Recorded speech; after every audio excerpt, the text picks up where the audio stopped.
possible death. A death that can be stopped right now by this government. It is absolutely outrageous that David Lammy has refused to meet their lawyers.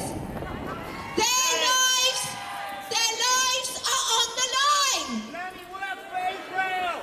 The handling of these cases by this government and the judicial system is totally unacceptable. These young people, most of whom are just in their 20s. How young are these young people? Very, very young indeed. Look at how our government and our judicial system is treating them. They are on remand. They have not been convicted of anything.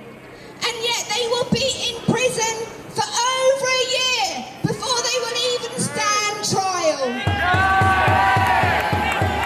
This is an absolutely unprecedented amount of time, nearly double the usual pre-trial custody limit. They are being punished, aren't they? They're being punished before they even stand trial.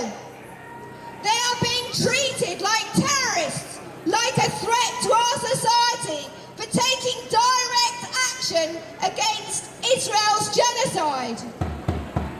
The human rights organisation Amnesty International has condemned their treatment. They say these young people are victims of Britain's terrorism laws. They say these laws are being used deliberately to escalate ordinary criminal prosecutions of direct action into terrorism cases. But peaceful protest is not terrorism. This despicable treatment of these young people is part of a wider attack against our right to protest. It's an attempt to criminalise us for legitimate protest, for absolutely critical protest against the repeated and systematic war crimes of Israel. But we can't and we won't stop protesting because these crimes are continuing. Every day, Palestinians are being murdered. We know that they are now facing bitter winter, where children are dying of hypothermia. And we know that Trump's Gaza plan is nothing more than a colonialist land grab. It's an attempt to normalise nuclear-armed, genocidal Israel. But we won't let that happen. We can't let that happen.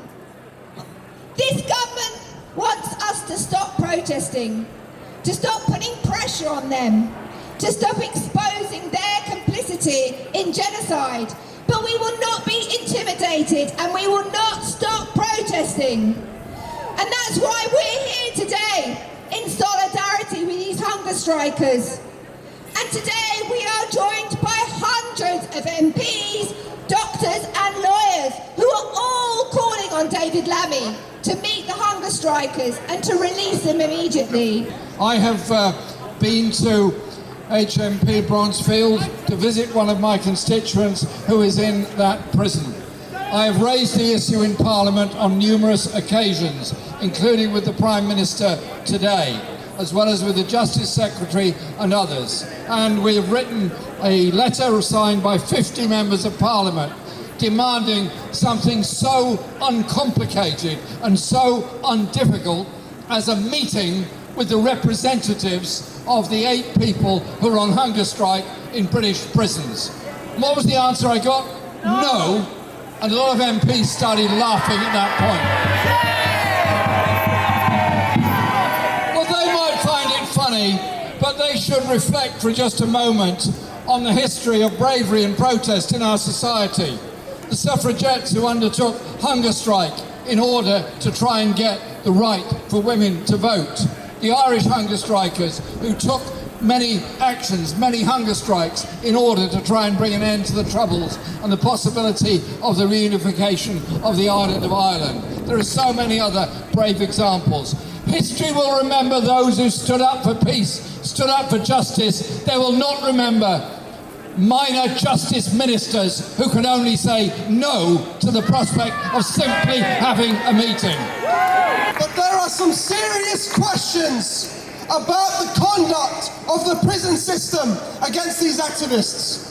Some serious questions about some serious human rights abuses occurring in this country.